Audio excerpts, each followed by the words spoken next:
Dila Worrell, who presented the bank's review of the economy for the first 9 months of this year. The Barbados government's net indebtedness to the private sector at home and abroad continues on an upward trend, a reflection of the fact that the fiscal deficit continues to exceed the growth of GDP.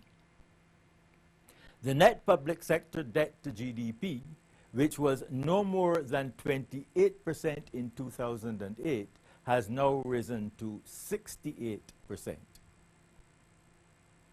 The major burden of this debt is the interest cost, which absorbs 29% of all government revenues.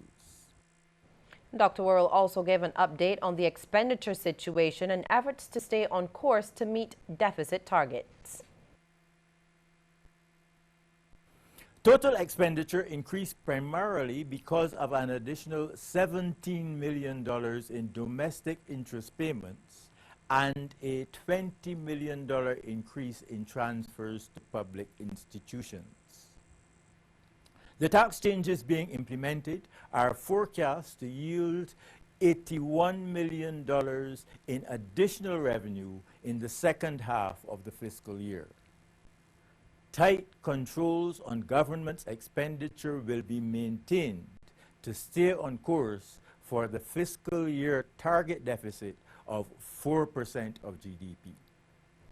CEO of the Barbados Tourism Investment Inc., Stuart Lane, recently gave an idea of the impact that major projects in the pipeline like Sandals Beaches, Sam Lords and others will have on Barbados over the next 2 years. He says the total investment will top the $1 billion mark.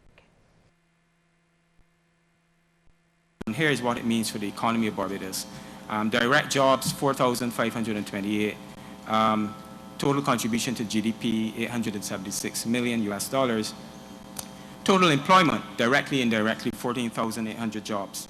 So this is a very active program that is being vigorously pursued right now.